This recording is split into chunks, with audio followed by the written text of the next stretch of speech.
જ્યાં રામની માંગણી કરી દશરથ મહારાજ એકદમ દુઃખી થઈ ગયા અને સીધું જ જે સન્માન હતું, જે મહામુનિ કહ્યા હતા, એ આખું પદ ઘટી ગયું. જ્યારે વિશ્વામિત્રજી આવ્યા ત્યારે મહામુનિ કીધા, પણ જ્યાં માંગણી કરી, જે માણસ માંગે એટલે એનું પદ ઘટે.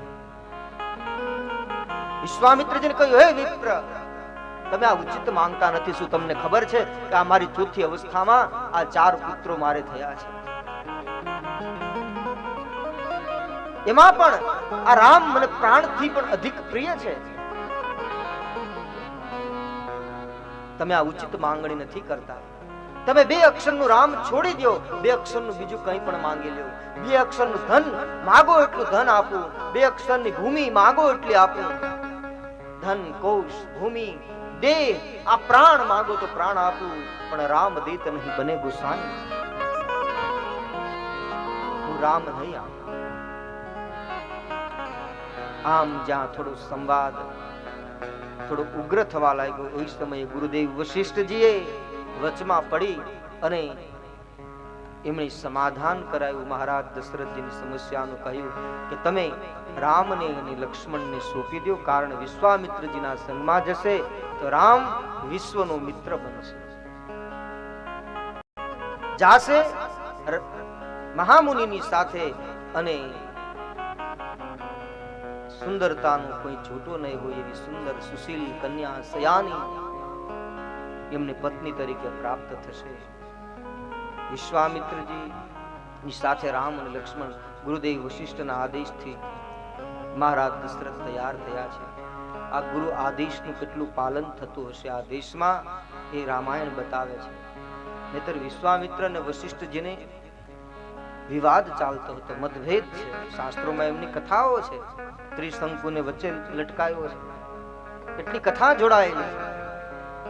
એમ છતાં ગુરુદેવ વશિષ્ઠ આદેશ કરે મહારાજ દશરથને કે રામ અને લક્ષ્મણને સોંપી દો, એટલે પછી મહારાજ દશરથજી પોતાના પ્રાણાધિક પ્રિય એવા રામ અને લક્ષ્મણને સોંપી દે છે. અને પછી વિશ્વામિત્રજીના સંગમાં રામ લક્ષ્મણ યાત્રા કરે છે.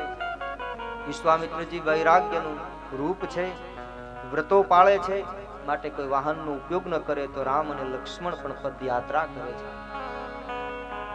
સંત જો એ ચાલે તો હમારાથી રથમાં ન બેસાય, કોઈ અશ્વનો કોઈ વાહનનો ઉપયોગ ન કરાય. વિશ્વામિત્રજી આગળ ચાલે, એમની પાછળ રઘુનાથજી, એમની પાછળ લક્ષ્મણજી ચાલે. પદયાત્રા કરતા કરતા માર્ગમાં સત્સંગ કરતા આગળ વધે છે.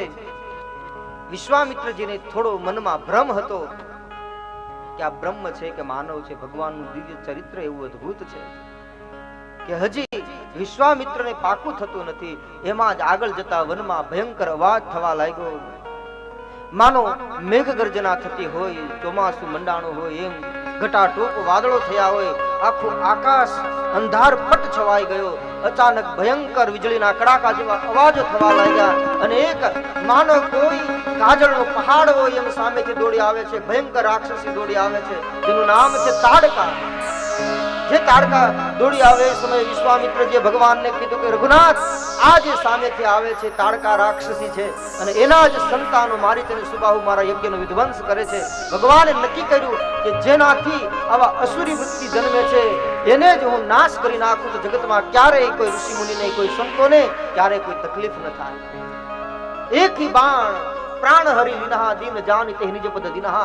एक बाण भगवाने चढ़ाયું, राम बाण छूट्યું, તાડકાની છાતીમાં લાગ્યું. તાડકા ધરતી પર પડી, માનો કોઈ મોટો કાજળનો પહાડ પીડ્યો હોય એમ અસંખ્ય વૃક્ષોને ધરાશાયી કરી નાખ્યા. તાડકાનો ઉદ્ધાર કર્યો ભગવાને. અવતરણ કાર્યનું પહેલું કાર્ય ભગવાન રામે કર્યું છે. એક ही बाण प्राण हरि लिनहा दीन जानि ते निज पद दिनहा. ભગવાને નિજ પદ આપ્યું છે.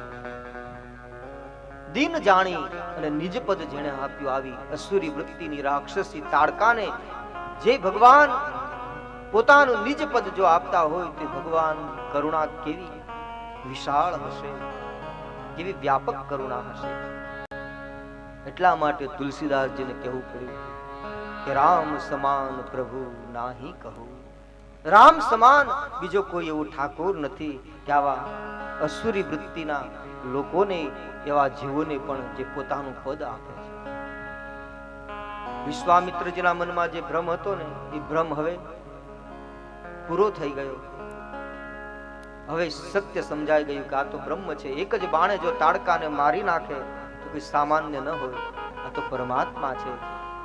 એટલે હવે નક્કી કર્યું કે જેના માટે હું યજ્ઞ, જપ, તપ, વ્રત આ બધું કરતો હતો, એ તો આજ મારી સાથે છે. હવે મારે આ બધું કરવાનું શી જરૂર? એટલે નારાયણાય તિ સમર્પયામિ, જે કંઈ હતું બધું ભગવાનના ચરણે સમર્પિત કરી દીધું. જપ, તપ, યજ્ઞ, સાધના, અનુષ્ઠાન બધું જ.